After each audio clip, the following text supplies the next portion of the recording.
నాన్నగారు 90వ జయంతి రాబోతుంది. అవునండి. మరి పూర్ణోదయ సంస్థ మైలురాళ్ళని మనం అసలు ఎవరికి వినది ఎప్పటికీ కూడా. అవునండి. అసలు ఆయన జర్నీ ఎలా సాగింది? ఆయన యాక్చువల్గా ముందు నటుడుగా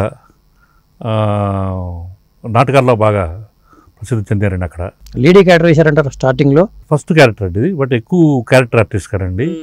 ఆయన కాలేజీ రోజుల నుంచి నాటకాల మీద మక్కువతో ఆ రోజుల్లోనే పెద్ద ఒక కళా సమితి ఒకటి ఏర్పాటు చేసుకున్నారండి.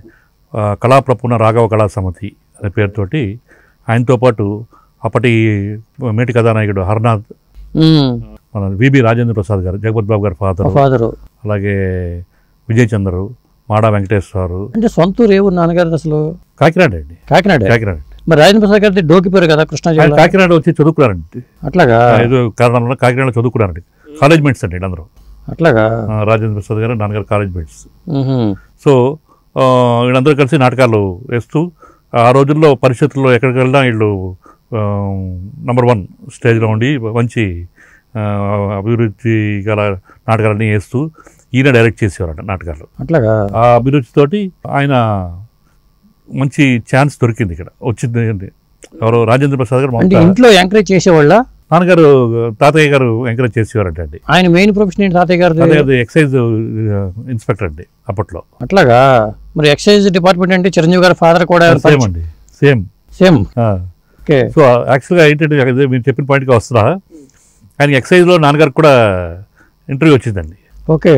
ఇంటర్వ్యూ వచ్చి రేపు ఇంటర్వ్యూ చేయవలసిన రోజులో అదే రోజుని జగపతి రాజేంద్ర ప్రసాద్ గారు ఫస్ట్ టైం జగపతి సంస్థ స్థాపించి అన్నపూర్ణ అన్న ఒక సినిమా, అన్నపూర్ణ దాంట్లో ఇంపార్టెంట్ క్యారెక్టర్ అర్జెంట్గా బయలుదేరా నాయసా అని చెప్పి టెలిగ్రామ్ వచ్చిందండి. ఓకే.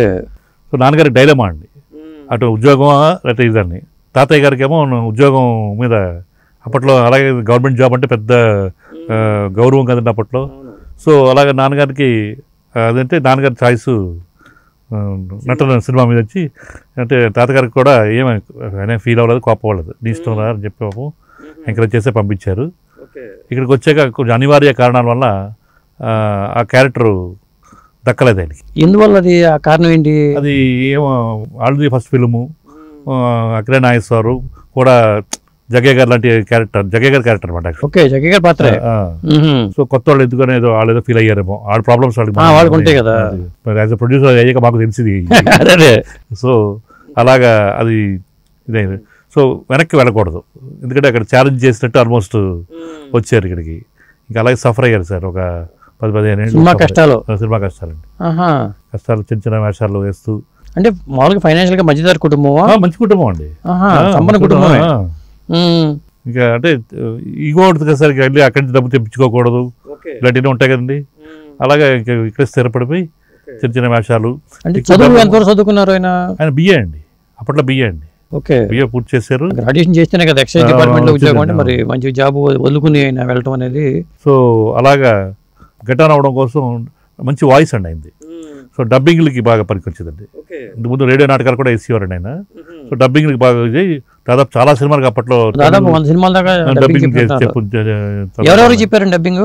అప్పుడు మామూలుగా జమినీ గణేష్ గారని చాలా క్యారెక్టర్స్ అండి, మేజర్ సుందరరాజన్ గారు కానీ చాలా క్యారెక్టర్స్ చెప్పారంటూ నాకు చెప్పేవారు మా నాన్నగారు.